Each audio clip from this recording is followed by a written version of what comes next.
Will we give participants just another minute or two to join before we formally begin the panel?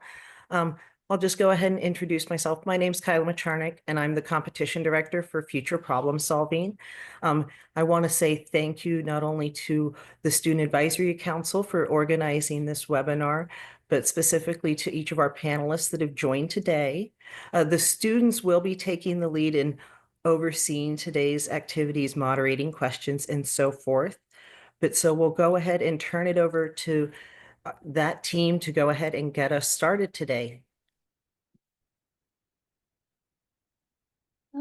Thank you, Kyla, for the kind introduction.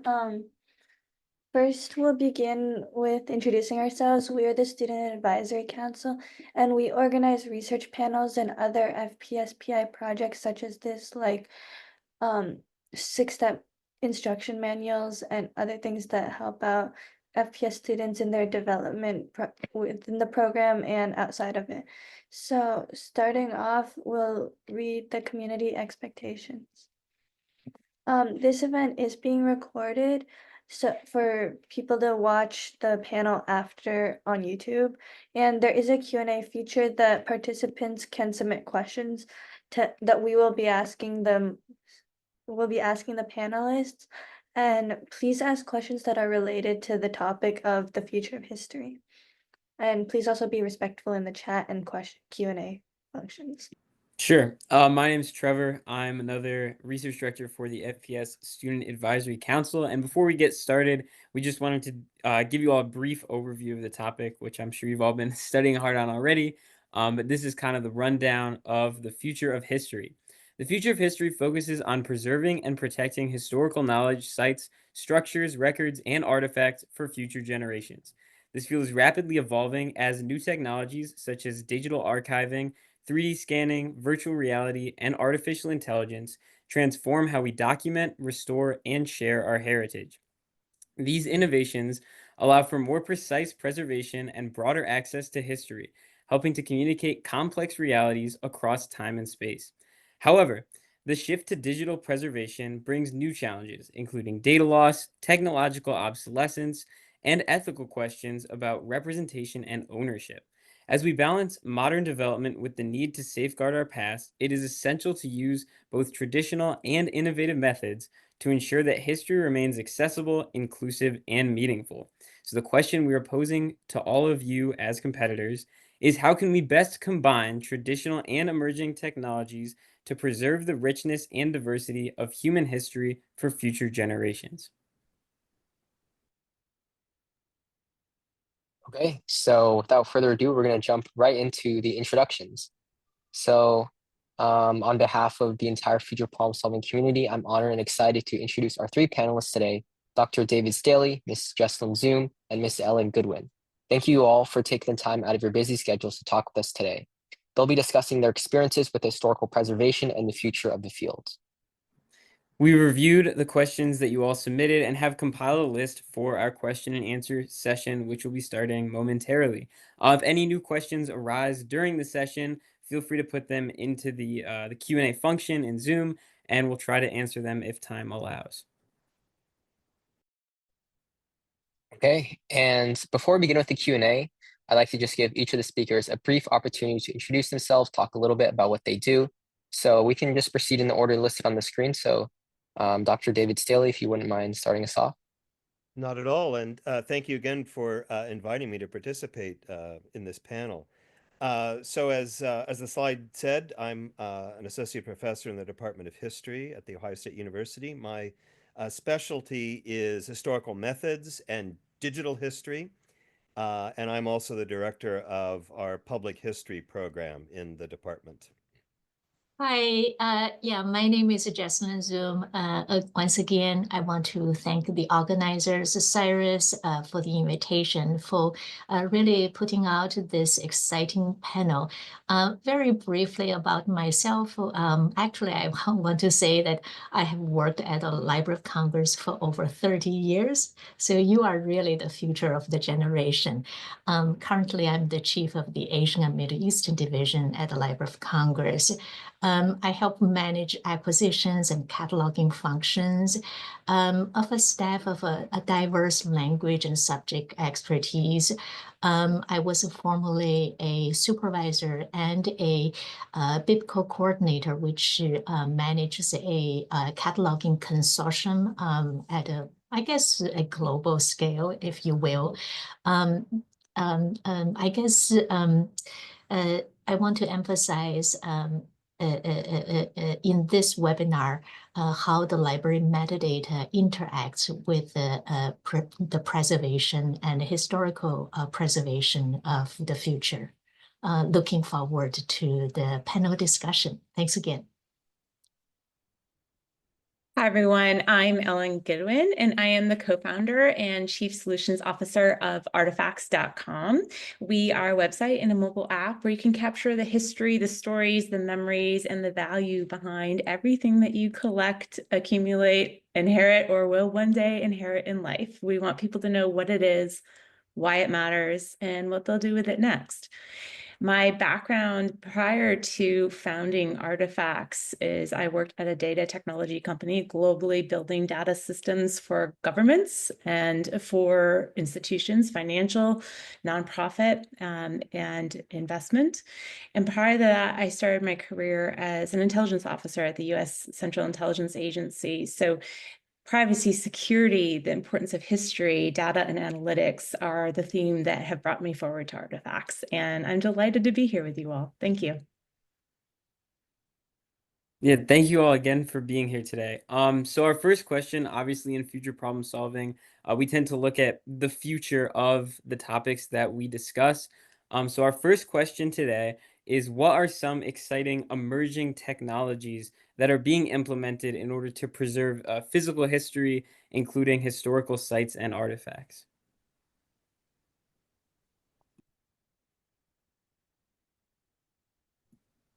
Maybe I will have a kick. I think once you hear from me, you probably will be reassured that it's okay if you don't know anything on the emerging technologies. Indeed, I don't have any extensive field experience in this area. What I can say is the work we do here at the Library of Congress is preserving artifacts, books, manuscripts, and so on. At the library, we use state-of-the-art technology to digitize, I think, some of the key examples, especially in the realm of my direct work areas, are rare books, manuscripts, and other types of library materials.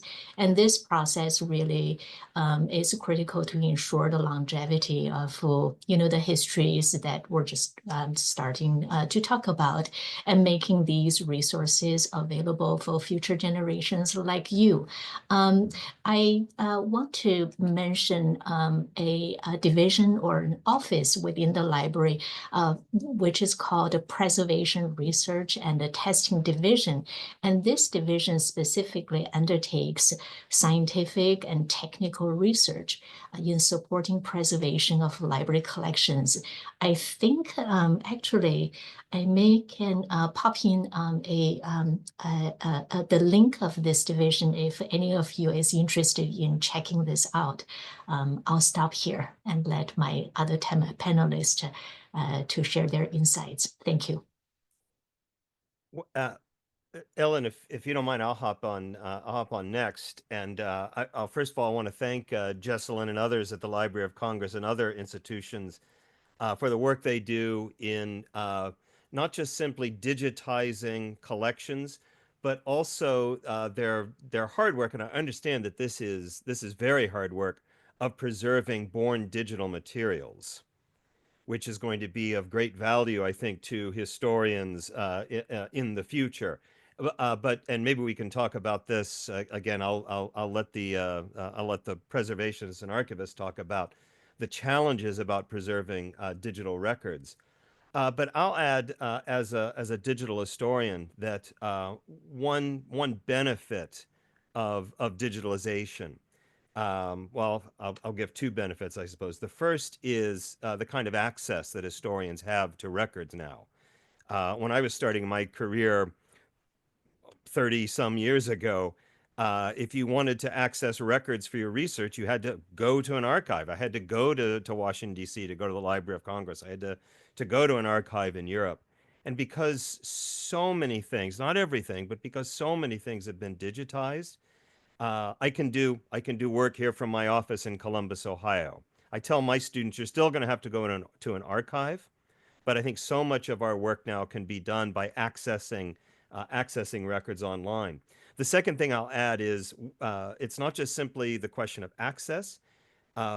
We are now able to ask different kinds of questions, new questions, because so many records have been digitized, and we can use technologies that are sometimes called data mining or text mining, data analytics, essentially performing those kinds of applications on materials in the past. And so we're able to ask questions that we wouldn't have been able to ask before, just simply because we wouldn't have been able to query, say, an entire collection. We'd have to go and sort of look at every single document.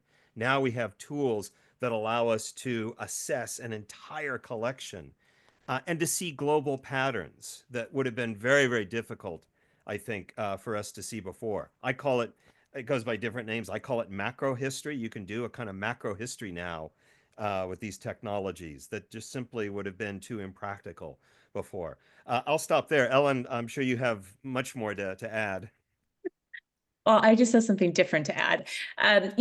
Two areas that I've been focused on recently where I see a lot of interesting innovation.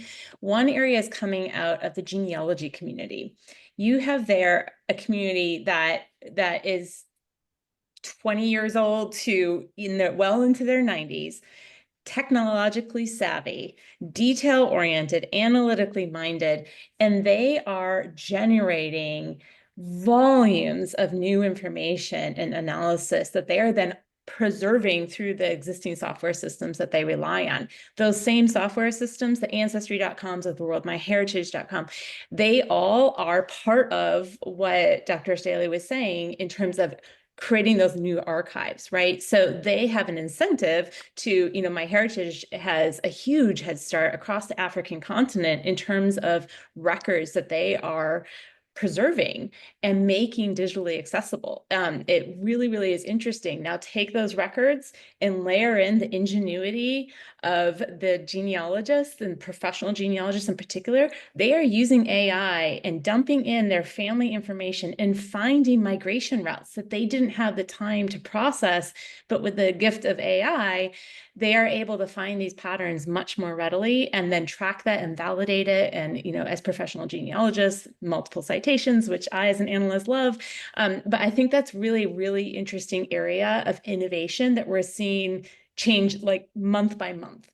And we're even seeing a nice intersection with my second area, which is the photo industry, the global photo industry. So I went to a conference in San Francisco in the fall. It's called Visual First. It brings in the C-suite of photo industry across the globe. And we're talking from fulfillment, producing those photo books people love, all the way to the AI generation, to the Google Lens of the world. All of these industry leaders come together. And what we're seeing there again is about expediting access to the photographic resources that we can then analyze for more information and that way archive them better so they're more accessible. I think that is huge, and it's coming from a private sector lens, but has huge, huge social and public implications for unlocking a lot of information that is otherwise locked into our own personal or community historical archives. So I think that those are two other areas where I'm excited by the innovation that I'm seeing. Mm-hmm. I appreciate all of your insights. We touched a little on the positive impacts of digitization. I'm seeing questions in the chat and also submitted questions. Many students are also curious about some of the negative implications. So things like privacy, generative technology, how are these things going to play into the digitization of history in the next, for example, 10 years or 20 years? I'd already sort of made mention to one of these, just the difficulty of preserving anything digital. I work pretty closely with the archivist at Ohio State, where I teach. And one of her biggest headaches is preserving emails, which we have to do. We're a state institution. Those are records. And without going into too much detail, how do you preserve an email so that a researcher will be able to access that 20, 30, 50 years from now? As I like to tell my students, my dissertation, which I completed in 1993, sits on 7 floppy disks. And I don't know if anybody on this call knows what a floppy disk is, but I'm not certain the electronic version of my dissertation could be accessed right now, and that's only been in 30 years time. Another challenge has to do with the fact that so many of the digital records that are produced today are, if they're being preserved, they're not necessarily being preserved by archives like the Library of Congress. So I know, and I don't know what its status is, Jessalyn, you'd have to tell me this, but I know about a decade or so ago, the Library of Congress said that they were going to archive every tweet. And A, I think that's a gargantuan process.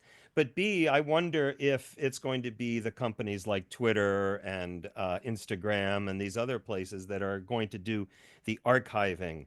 And I think that has all kinds of consequences and challenges, I think, that we could argue here. And maybe I'm begging the question a little too much. I can pick up that thread because I think that what you're also getting towards is digital legacy and personal autonomy over one's own digital legacy. So there's something to be said about the information that's currently shared and what becomes of it down the road. Who owns that information? When I put information, I'll go back to my first example, into a genealogy site, who owns that information? If you read the fine print, you might not like what you're finding about who actually owns a copy at minimum of that information, never mind what it takes to take that down if you don't want it to be continued to share. And so I think that on the negative side is the loss of control over your own digital legacy. And you have compromises that are being made because we want access to that app. We want access to, whatever system it is. And we give away our rights in that process. So I think that on the negative side is the transparency. I also think the accessibility. I'll give a personal example. Let's think about obituaries. My grandfather's obituaries on legacy.com.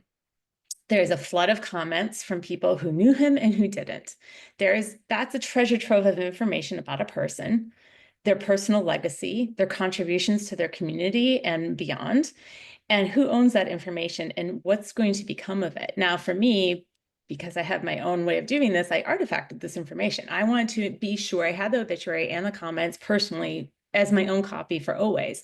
But that's already public sphere information. The Internet Archive that everyone's familiar with has surely swept it at some point. But I think the negative side is 2 things: control and autonomy, but also, as Dr. Staley pointed out, with social media, you might be assuming that they are doing backups and that they will have this for a period that is forever, and they don't. And so there's no trust that we need to have in these private for-profit companies.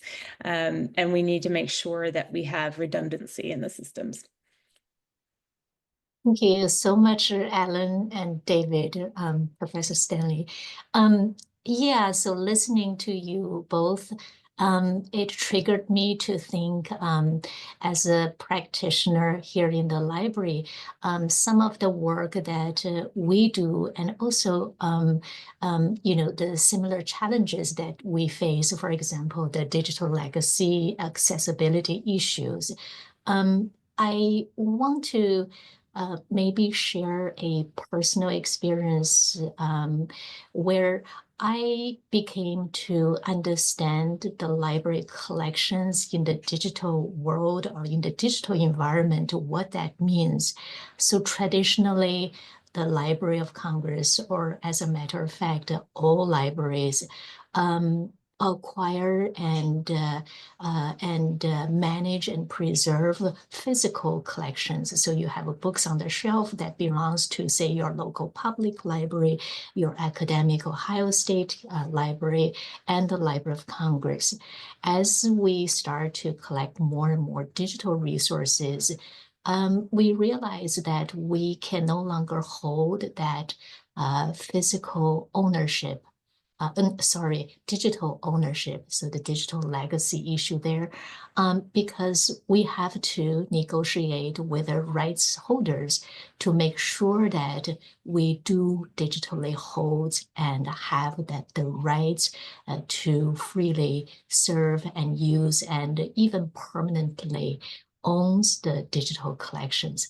So this is a sort of a huge change, a sea change in the library environment when it comes to preserving and preserving digital collections. So a specific example to share with you all, once again, in the library environment, we use model license to negotiate with vendors, rights holders, to make sure that certain digitization agreements are in place when we purchase certain electronic resources. And the rights access statement is one of the key things when it comes to how to maintain, how to preserve library materials. So this is a huge, huge topic. And I think we can stay on this topic for the entire session, but I'll leave it right there. No easy answers, but I think raising the awareness, knowing the challenges in terms of the digital media, I think is very critical. So, Ms. Goodwin, I know you touched a bit in your answer about ethical implications of potentially recording personal, private information in digital archives.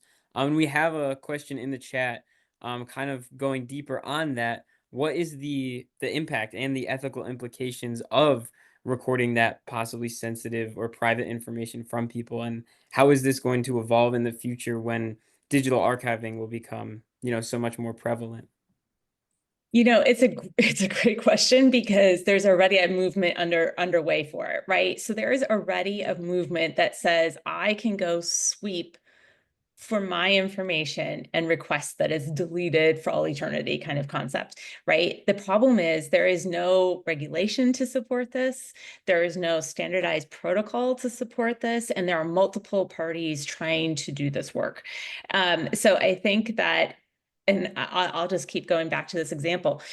If you have professional standards, so in the genealogy community, there are professional standards that say, I do not record certain information about living relatives.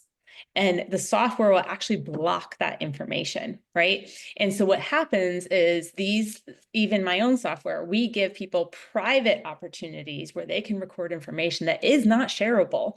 It's not printable, it's not shareable, it's locked in the system, right? But if they were to try and make that public, this is where the rub comes in. And this is where people are trying to say, how do we sweep? How do we notify?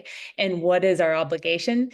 This is literally what's happening at this point in time. And there isn't an answer yet. There's not a winner, as far as I know. I'm curious if anyone else has information on that, but.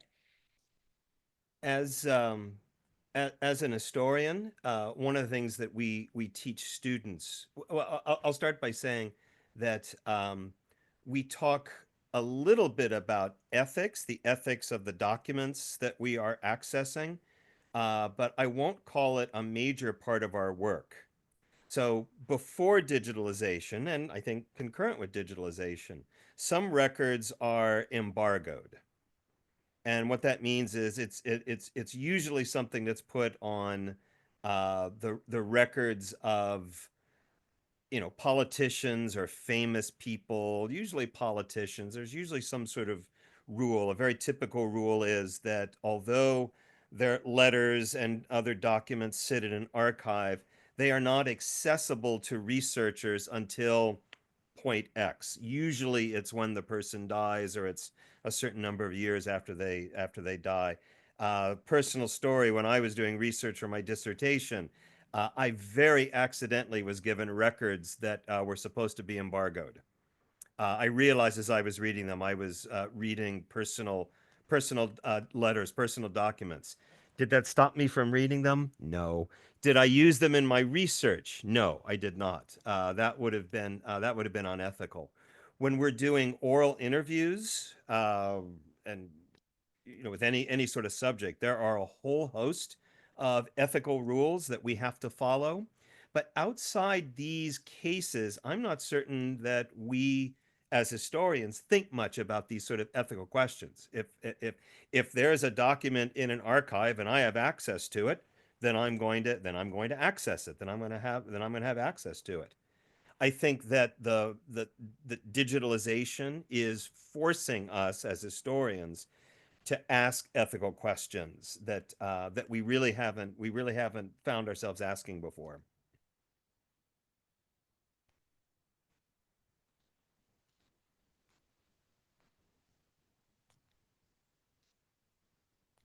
Okay, we can jump into the next question, which was another popular one.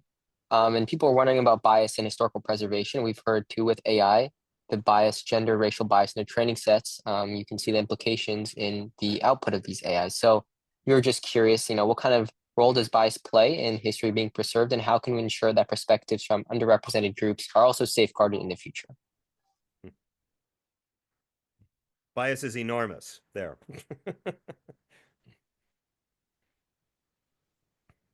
I realize that we're all humans and we were born with a selfish, I guess, instinct. And only when we are taught with the goodness, I think we become more realized. So I totally agree with the student who raised the question and Professor Staley. Yeah, bias is unavoidable. I think the matter is how can we really be as objective as possible. I think on a daily basis, we see that we really, reaffirm or ascertain certain things in our own way. So I think raising the consciousness is really is going to be really helpful to ensure that the history is preserved in a fair way. And I think some of you mentioned underrepresented voices. Yeah, so we just have to take take the issue seriously and be as conscious as possible. So that's a terrific response. Mine comes across as a little glib, so I'll give a little more context to it. When you look at the origins of the modern discipline of history in the 18th century, founded really by Leopold von Ranke, who was one of the first. I won't say he was the first, but one of the first historians to train his students to work in archives. To go to the state archives and comb through records, state archives. In other words, the documents that were written and generated and preserved by in this case, the Prussian state. And that's why early on, history had its association with really political history and the actions of men. And it's how you could make the claim, well, there were no women in history because the documents of women, were either not preserved or were not deemed important enough to preserve. And that, I think, has been one of the biggest changes throughout the course of the 20th century. We have, as historians, I think, we have redefined what we think of as evidence, as our important evidence. And one effect of that is that archivists, again, throughout the 20th century, started preserving records that they maybe would never have thought to preserve in years past. The French Annales School, if I can drop that example, I don't know how many people are familiar with the Annales School from the early 20th century. They were fueled by records that were found in the basements of parish churches throughout France. And they're literally sitting in basements. These are not archives. These are not collections. This is literally just piles of old stuff that we are quite fortunate, quite lucky to have survived. But they devised a whole new methodology of history by combing through these records. And so I think we are much more sensitive, much more aware of bias, much more sensitive to the preservation of documents of the underrepresented. But I think we have to see that in the context of this longer history of, frankly, erasing or silencing a vast swath of the population from preservation. You know, one of my favorite examples I've given on this subject of bias recently, because I think it's a sneaky one that if you don't know the history, look at the history of how the original Oxford Dictionary was created and how they chose the words that went into the dictionary and who submitted them and how they created the definitions. I think it's a treasure trove. Go read about how dictionaries were created. There's so much bias in there. And to your point, you know, in that case, a lot of female history was lost, female words, female occupations, female terms, female way of talking with each other. I participated in a really interesting example. We were in Uganda, and we had a big data collection project. And one of the core challenges we faced in collecting the information was who's doing the asking, right? Exactly. And that's where I think, to your point, we have become more sensitive and more aware. It doesn't save us from ourselves in the historical records that we're relying on from days of past. But I genuinely believe we are doing better today than in the past. It's the almost opposite of what we were just talking about, right? That everything is being preserved somewhere, right? Because of intrusion. Yes. It's almost the opposite of that, isn't it, Ellen? Exactly. So I do think there's a lot of reason for hope in this area. Just very quickly, this is something that's, in my mind, and I want to sort of reassure our youngsters here as you listen to all of us who have walked extra miles in our life than you. History is about the past in a way. So what happened in history has its unique environment. So I want you to sort of be hopeful, be optimistic when you look at the past and see, say, for example, areas for improvement. Don't feel that certain people, certain objects you have to demonize. It has its circumstances for whatever it's happened at the time. So keep on going, keep going forward. Yeah. So that's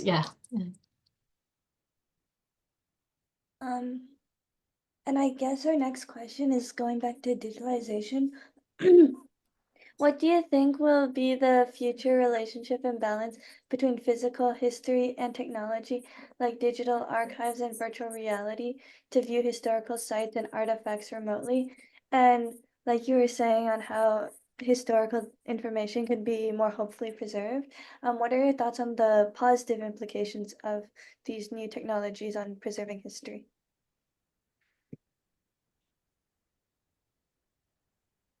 I'll jump in. Part of this relates to the bias issue as well. And the reason for optimism, companies like my own, even, we are making it easier than ever. There are so many technologies now making it easier than ever to actually record and preserve histories, right? And that alone is something to celebrate. I think that as we digitize and we figure out the role of I was just at a conference and they had virtual reality headsets. Everyone was walking around with them, right? And they're looking at their own personal experiences and they're compiling pieces of their own lives to make a new virtual reality. And what was interesting about that was the further people got into the virtual reality, the more they started pulling back out, and they actually wanted to go back into the tactile experience. They wanted to, and so there was kind of this, we sat down and we had a discussion about it. Like, what did you like about the virtual reality experience? Because you can go explore these vast archives. You can actually go, there's whole companies that will take you on tours of places that for cost or mobility or other challenges, you can't go there anymore, right? But there are whole companies that will take you there. I don't think it's yet at the point where, at least above a certain age, people are willing to let go of that tactile experience. And so I think that there is still a tug of war. I think it's great for access, but I still think putting it into human lives, individual lives context, is still really the tricky part, and making it not fantastical, but actually relevant and rewarding for the person that's going through it. My 2 cents.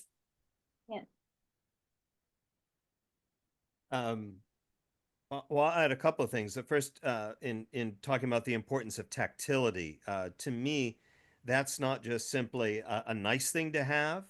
Oftentimes, tactility is a kind of information, that there's information encoded in the feel and the physicality of an object on top of whatever symbols are presented on it. And I think it's something that we sometimes overlook. And so if we really want to, and I can point to all sorts of examples about this. But let me talk about virtual reality, because I think this is an underutilized or underexplored application, but I think one that will become more important as as virtual reality and augmented reality become more prevalent, is that I think we'll be able to reconstruct the original historical context of objects. So just to take one example, if you've ever been to the Louvre and know the winged Nike, winged Victory, which last time I saw it is up. It's up, I think, a stairwell or something like that. It would be interesting to see that sculpture, that piece, in its original context, which actually was high up. It's meant to be high up, rather than say at eye level or some other way that it's in a museum setting like that. Especially physical objects are decontextualized when they're put in a museum or an archival setting. And so I think with VR, we could do some really interesting things with resituating historical objects in their original, albeit their virtual context. Wow, that's fascinating. Maybe something that I could add here is to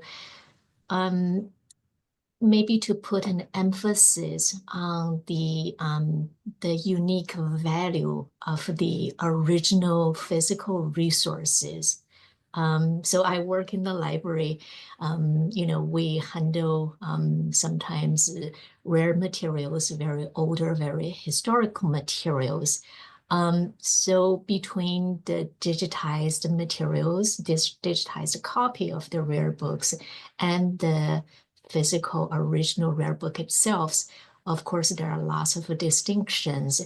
One unique value that does not carry over to the digitized copy is, for example, for research values, speaking of our professor, Stanley, when you conduct research, you would you have the digitized copy, which is readily accessible, even remotely, as we mentioned earlier. All these are advantages, are enhancement. On the other hand, I think original copy does hold its unique values. For example, even the sense of the materials could help Absolutely. with a research value. Calligraphy, writing styles, the texture of the materials. Just this past week, we had a group of researchers from the Dunhuang Manuscript Academy from China visited to compare some of the manuscript scrolls that the Library of Congress holds. We hold 9 scrolls. So I had the opportunity, a privilege really, to see the scrolls in the firsthand. Some of the scrolls you could see the texture of the paper, even the slightly different color between the scrolls, and you will be able to, or hopefully researchers, scholars would be able to identify the age, the provenance, all of that information that may not necessarily be available in the digital copies. So just want to put in a plug there. Mhm. So, Dr. Staley, before you mentioned floppy disks, and I don't believe you were wrong in assuming that many students on this panel likely don't know what floppy disks are. And so this next question is kind of a two-parter. It's how can we ensure that digital archives in obsolete formats can still be preserved? And also, how can we ensure that digital archives that are in current formats can still be accessible in the future should those formats become obsolete? So I will allow the archivists to answer this, but I will say this as a very appreciative historian. What I teach my students, and especially when I take them to archives, is that it is it is very rarely an accident that a document survives for us to use, for us as historians to use today. It's because of decisions and choices and resources that have been expended to preserve a document. So just to take those scrolls, for instance, you can't just leave those anywhere. Those have to be in temperature controlled settings. You have to do other things with the environment to make certain that they are preserved and we'll be able to use them 100, 200 years from now. That takes money, that takes dedication, that takes resources. And so anything that we have that's preserved is there for very deliberate reasons. And that becomes exponentially more significant when we're talking about the digital. And as the question suggests, how do we make certain that something that was in a JPEG format today is going to be viewable 150 years from now? And Ellen has all the answers for this. No. No, I was gonna say Library of Congress. Yes, Library of Congress does. It comes down to money. Truly, it's about money. Yes. I think there's this like idea that everything's been digitized. This is like, couldn't be further from the truth, right? I was actually here in the city of Austin. I went to an archive that they have people donate. They have this in their this and that in their possession. They donate it to a local historical museum, a library, a city. They have troves of information that will very unlikely be digitized because it costs an exorbitant amount of money. And so there's that. And furthermore, you know, in this year, we are seeing pullback on funding in libraries and archives and things like that. So like the real risk is we don't invest in it, and we don't invest in it fast enough. Let me give you a very personal example that you all might be able to relate to better. I deal with people all the time who inherit boxes of photos and photo negatives and VHS tapes, right? It would cost them thousands of dollars to just deal with their own personal history that they've inherited. And so they're going through these boxes and thinking, I don't know, there's probably like old boyfriends and ex-husbands in here. And like, I don't want to digitize this. Like, I'm happy erasing that part of history. But like in a very personal way, that's now take that, you know, 10-fold, 100-fold, 1,000-fold, million across the globe. Like there is just so much information. And so we have to have faith that the archivists, and this is what I'm going to turn over to Library of Congress, like that we are being judicious in seeking that out. And to some degree, you know, like I'll keep going with the floppy disk example, but like, you know, there's this technology that exists that's like, it can play a record and a cassette tape and a CD and an MP3. To some degree, we're going to have the technical capacity with our archivists, with our libraries, that will be able to convert this going forward. Companies like my own, I will tell you a true story. The day we were about to launch our company, all of a sudden, Apple came out with .heic photo format. And we're like, Right. what is this? And if you've ever tried and upload a document on a website and it's a .heic photo from your phone, it fails. A lot of companies are like, whatever, you can figure out how to convert it and upload it.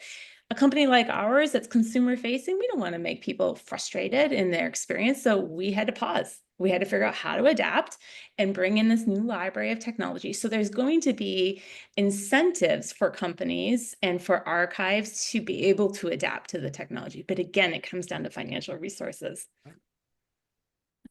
Can be true. Yeah, that's so well said. The cost is exponential. Library of Congress, yes, I think we are also looking up to all of you. We face the same challenges for sure. One other thing I thought it might maybe maybe sort of share some interest, hoping that some of you all will consider librarianship in the future. Standards, standardizations. So a lot of materials nowadays are born digital. So there are all these different formats. That's one of the biggest challenges we face when we try to preserve for the longevity of the historical records. So that's one area in terms of standardization. The other is the metadata standard. That really is something that I have worked throughout my profession. So there are different metadata standards, and I think ensuring that the metadata standard also is consistent to be used throughout to ensure the longevity of the historical records. Yeah, those no easy answers, just like the cost financial challenges. This may be just an added thorn there. And if we need a quick definition of metadata, data about data. So the categorization schemes that we use to organize data. And Jessalyn's absolutely right. It's absolutely critical. Thank you, David, to tell our youngsters about the You definition. won't get into Dublin core or anything like that. So right in your neck of the woods. That's right. Who created. And switching over to another aspect of historical preservation, how might global events such as war and conflict, climate change, and economic issues impact access to history? And conversely, how has globalization and international partnerships promoted historical preservation and access?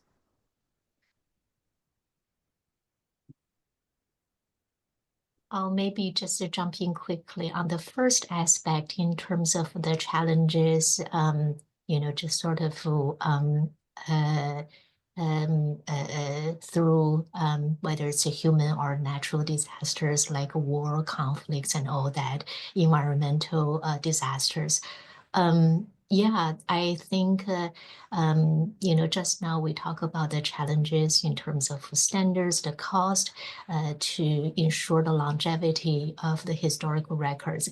When you compound that with these other challenges, I think it's just becomes even more critical when we talk about, the historical records.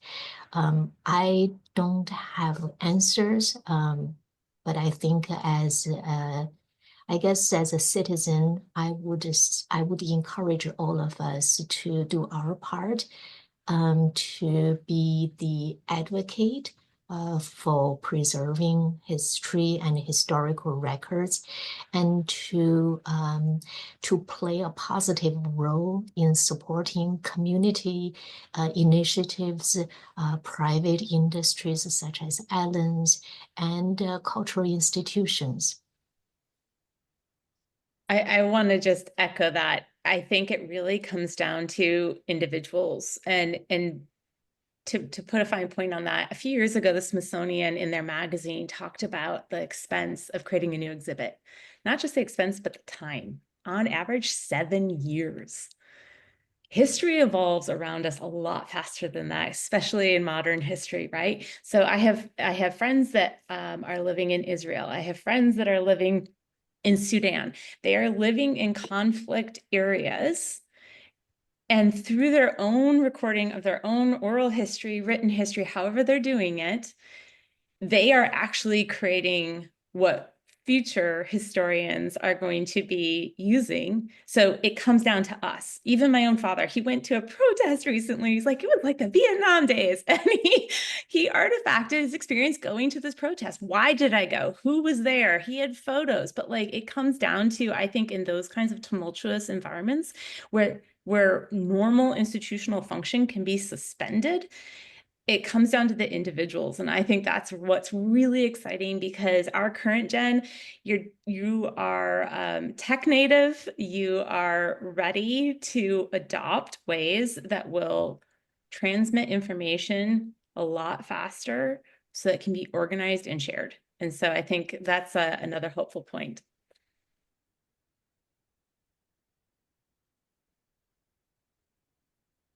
I have nothing to add. That's beautifully stated. All right, well, that was our final question. So I'd like to thank all of our attendees today, and also everyone who's watching the recording. And on behalf of the entire future problem solving community, I'd like to extend a huge thank you to Dr. Staley, Ms. Zoom, and Ms. Goodwin for your time and insights today. Thank you for having Thank you, us. Trevor. Thank you so much. Best wishes to all the students who will enter the competition. Good luck. Yes, good luck. And thank you for letting me join. Thank you, Tia. And before we conclude, I'm going to turn it over to Vedika to talk a little bit about the Future Problem Solving Students Advisory Council. Hi, everyone. I'm Vedika. I'm the one of the executive directors of the Student Advisory Council. And so on behalf of the Advisory Council, we are thrilled to have hosted this event and so excited to see everyone here today. We at the Council, we work to represent future problem solvers around the world through resources like these amazing panels, other research materials, newsletters, guides, and a lot more. So we'd love for you all to be part of the mission. So if you are attending the IC conference in June, check out the FPSPI website for their schedule, and we will have a workshop / open meeting on June 5th, open to both middle and senior division participants. There we'll talk a lot more about what we do and how to join for the upcoming year. So on the council, we offer a lot of opportunities to propose unique ideas. And if you have more questions or interests, email us at studentadvisorycouncil at fpspi.org. And we will give you any information you need. So once again, thank you so much to our panelists and to our amazing research team.